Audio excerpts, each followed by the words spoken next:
Hello, everyone. And this time I'll be sharing with you the upcoming Sunday School lesson for April the 16th. That again is one of the theme of resurrection, the resurrection appearances of Jesus. This particular title is called Jesus Cooks Breakfast, coming from John chapter 21, verses 1 to 14. Some of you are breakfast eaters, and some of you are not. I have heard all my life that breakfast is the most important meal of the day. And while I think that that is probably true, we all have different ideas of what a breakfast meal should consist of. For some people, it isn't breakfast unless there's eggs and maybe ham and bacon or sausage, or maybe even grits and oatmeal. For others, a bowl of cereal or a cup of yogurt or fresh fruit is enough.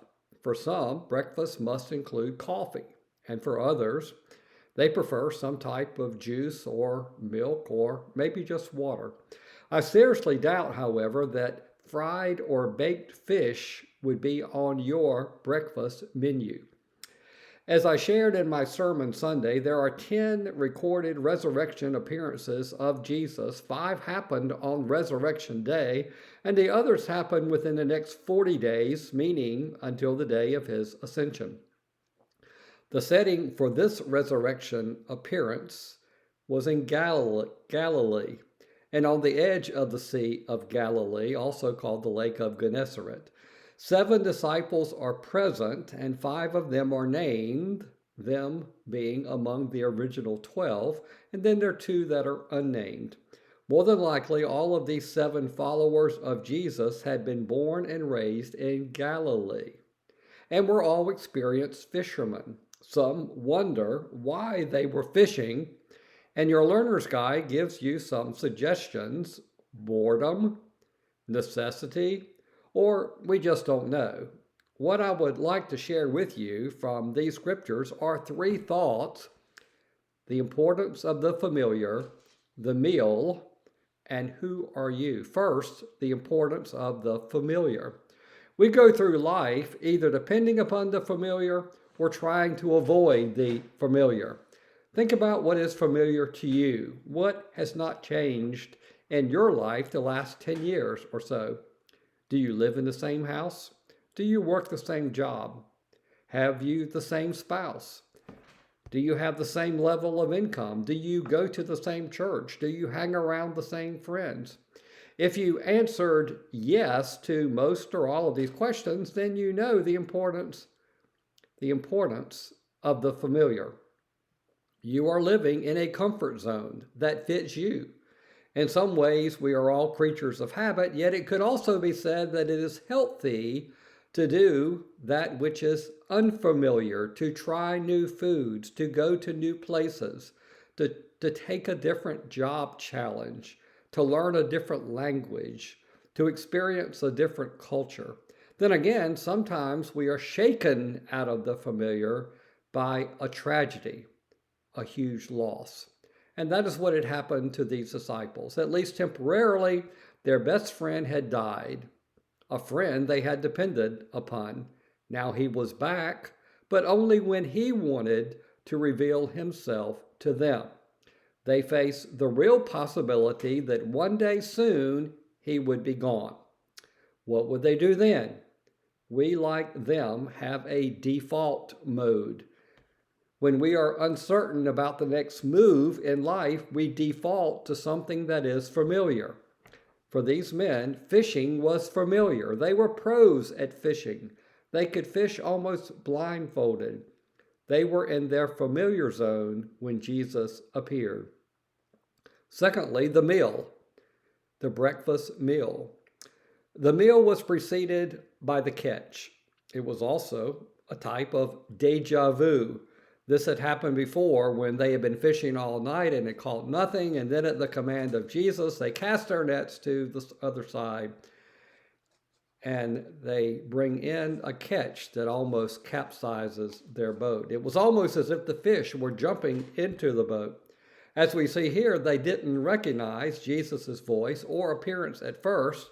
Maybe the distance was too great or it was too foggy, but when the catch was full, almost to the point of breaking. They knew it was Jesus because no one else had ever made their nets full, meaning no one else had ever made their lives full. Once upon shore, Jesus had a meal waiting for them. It was a breakfast time, a familiar meal of bread and fish. Verse 13 says, Jesus came, took the bread, and gave it to them, and did the same with the fish. Think about Jesus feeding the multitudes. What did he feed them with? Well, it was bread and fish, which he did at least twice. Bread and fish. Think about communion and fellowship around the table. Fellowship around the table is important. Back when I was in college, fellowship at mealtime was a big deal. But I quickly noticed something that always made me a little bit uncomfortable. After the first week or so of classes, people had already found their group or clique that they ate with every day. Sometimes I would barge in upon a table because I knew one of the persons eating there and would try to make new friends. It was a bit of a struggle sometimes. Then there was also the issue of time. You had just gotten your food and the people at the table were about to leave. You were on different time schedules. While the college experience was far from perfect, the fellowship around the table was critically important. That is how you got to build relationships. Relationships. Sometimes those relationships became very strong. On another note, the meals we have at church are among the most important things we do as a church body, particularly when it involves the greater Gates County community.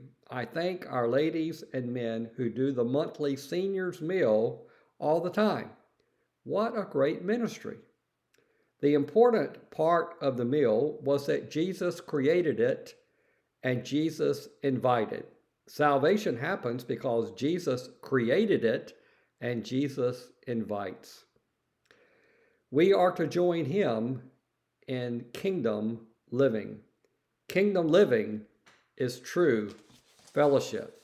The third is a question, who are you? Verse 12 says, none of the disciples dared ask him, who are you? They knew it was the Lord. A study I saw this morning indicates that over 70%, more like 75% of Americans of all generations want spiritual growth. It doesn't matter if they go to church or not. Most people recognize they need a relationship with God, even if they don't know who God is. Asking spiritual questions is good. I hope that you ask spiritual questions. And I pray that you can give spiritual answers to those seeking. If you are listening to this lesson, I feel confident that you know who Jesus is, but be aware that many do not. They need for you to assure them that God loves them and that Jesus is real. Salvation means coming into a fellowship relationship with him. Let's help make that happen. God bless and have a wonderful week.